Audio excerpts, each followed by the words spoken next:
Assalamualaikum warahmatullahi wabarakatuh. Halo semuanya, kenalin nama gue Indra Novianti. Dan gue ada Faizul Fadlan. Jadi kali ini kita bakal nge-review dua karya novel Dewi Lestari. Ya. Gue bakal bahas tentang novel Perahu Kertas. Dan gue bakal membahas novel Inteligensi Embun Pagi series Supernova. Nah, sebelum kita ngebahas karyanya, kita bakal bahas dulu nih penulisnya. Kalian semua tau gak sih Dewi Lestari itu siapa? Siapa tuh, Win? Coba jelasin dong.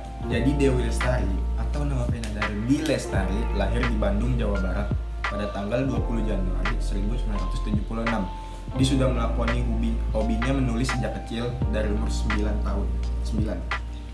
Jadi dia tuh berayal kalau suatu saat nanti dia masuk toko buku karyanya ada di rak toko buku tersebut.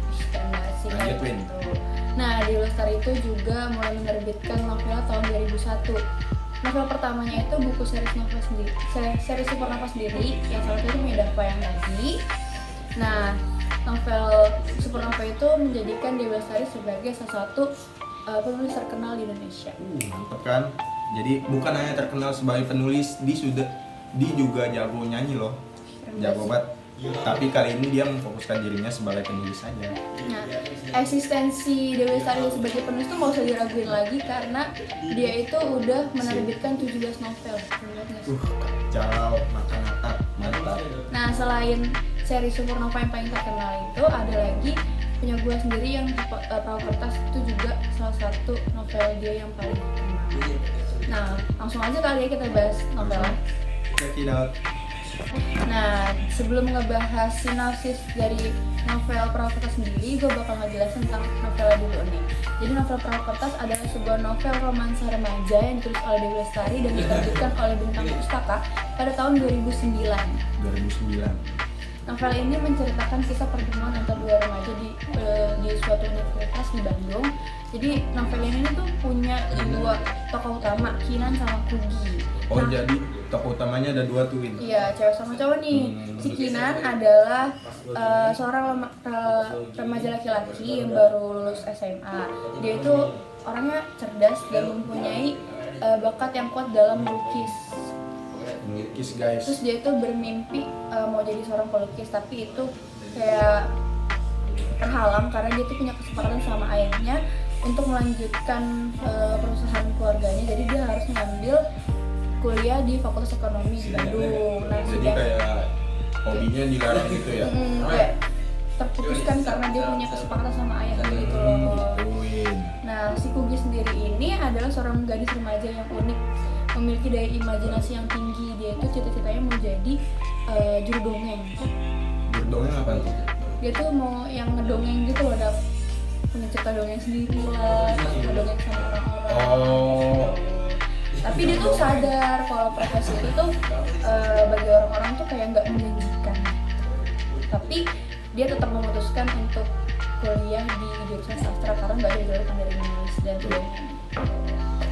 Nah, sinopsis Perahu Kertas itu dimulai dari kisah persahabatan Kinan, Kugi, Noni, dan Eko. Jelasin dong, Win, hubungannya apa tuh berempat? Jadi Kinan itu punya saudara namanya Eko itu pacar Noni. Noni itu teman kecilnya Kugi. Jadi itu mereka menjadi persahabatan di suatu universitas itu. Nah, di antara persahabatan itu diam-diam Kugi sama Kinan itu saling jatuh cinta. Guys. Jadi friends to lover gitu, tapi sayangnya saat itu tuh Kugi sebenarnya masih punya pacar namanya Joshua. Dan Kinan juga lagi deket sama Wanda. Habis itu karena sama-sama bingung sama kisah cinta mereka, Kugi tuh akhirnya nyibukin diri dia dengan mengajar di sekolah darurat bernama Sekolah Atlet. Nah, Sekolah Atlet itu yang masih buat atlet gitu? Bukan. Oh, namanya doang? Iya, nah dia tuh memberi, di situ tuh dia dapat inspirasi untuk menulis dongeng yang namanya tuh Jendra Pilik dan Pasukan Atlet. Di sisi lain, Wanda tuh masih berusaha untuk memenangkan hatinya Kinan gitu, kayak masih ngejar. Kan guys. Tapi justru itu membuat si Kinan tuh terpuruk dan tidak percaya diri untuk melukis. Jadi kayak gimana ya, nggak suka lah dia dikejar-kejar sama Wanda gitu. Jadi ngedon gitu ya. Terus Kugi melihat Kinan yang terpuruk tuh kayak kecewa gitu. Akhirnya mereka berdua bertengkar gara-gara kecewa aja gitu si Kugi sama Kinan. Nah habis itu singkat cerita saat itu tuh dongeng ciptaannya Kugi yang Jenderal Pilik dan Sekolah Atlet itu nggak sengaja ketinggalan dan habis itu ditemuin sama si Kinan. Habis itu Kinan memutuskan untuk disimpan aja lah sama dia nggak ngebalikin ke ke Kugi nggak. Tapi Kuginya tahu gak tuh? Nggak tahu dia. Terus si Kinan juga putus asa karena dia kan kehilangan kemauan dia untuk melukis kan. Nah dia akhirnya kabur ke Bali dan menumpang di rumah Pak Wayan. Pak Wayan itu adalah sahabat lama ibunya si Kinan. Nah di sana ia berhasil menemukan kembali cintanya kepada melukis. Ia juga menjalin cinta dengan Lude. Lude itu keponakannya Pak Wayan, dia tuh orang Bali gitu. Oh jadi jatuh cinta malah sama Lude? Di Bali karena kan dia ketemu sama Lude mulu di Bali. Tahun-tahun sudah berlalu, akhirnya Kugi kan udah lulus kuliah nih. Akhirnya dia kerja sebagai copywriter. Copywriter di mana, Win? Copywriter di sebuah biro iklan di Jakarta. Di sana dia bertemu dengan Remy. Remy itu temannya sekaligus sahabat kakaknya si Kugi. Sahabat kakaknya guys. Nah, si Remy itu kagum sama si Kugi. Dia tuh kayak ngeliat Kugi tuh semangat banget dan punya kualitas yang unik. Remy pun jatuh hati sama si Kugi. Setelah itu mereka menjalin hubungan juga tuh, sempat menjalin hubungan antara Remy dan Kugi.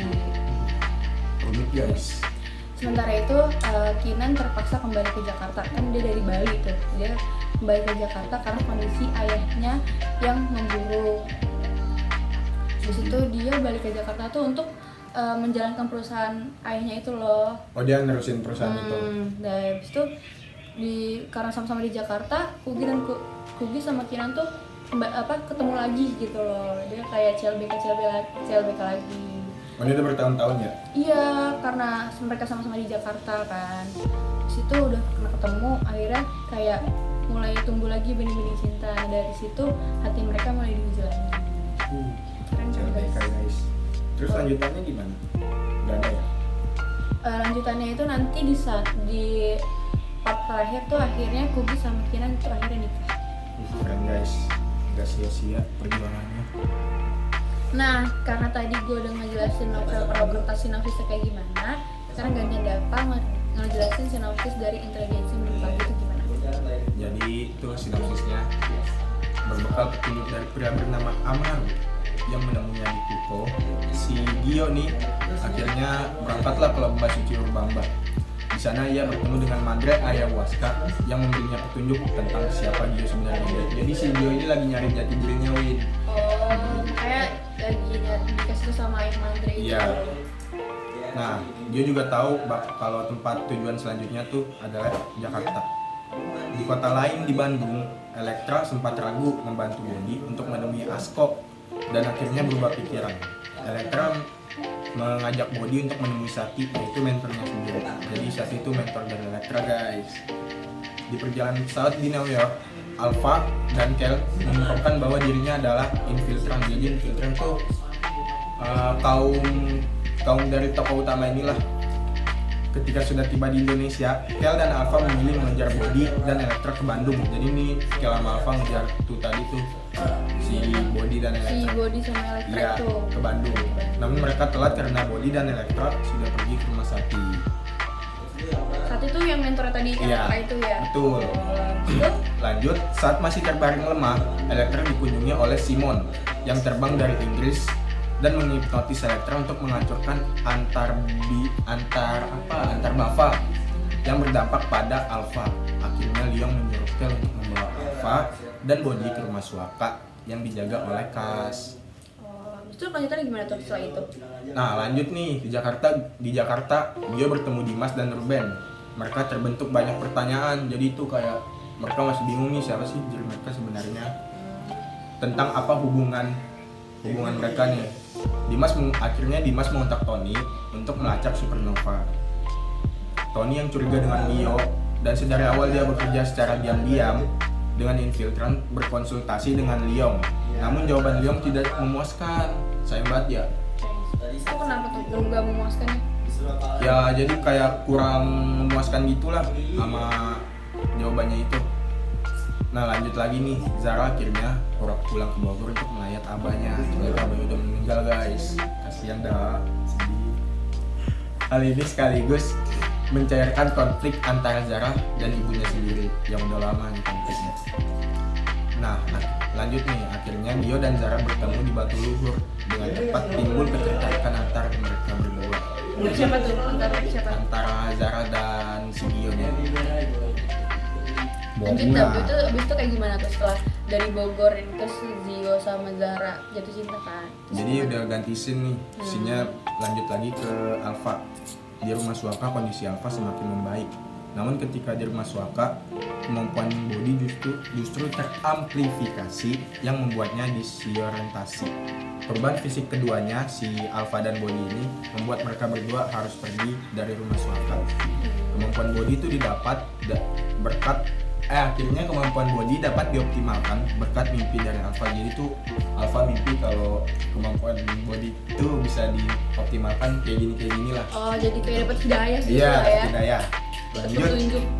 Lanjut, mereka berdua nih, si Alfa dan Body kembali mencari Kel dan Kas. Berkat kemampuan mata Body yang lebih sempurna dari sebelumnya, mereka mendapat petunjuk yang mengarah ke Bukit Jambul. Jadi Bukit Jambul itu ada di dekat desa Zara. Oh dekat, dari di Bogor. Ya. Nah, ternyata tuh di Bukit Jambul udah terjadi pertempuran besar antara kaum Safara dan infiltran. So endingnya gimana?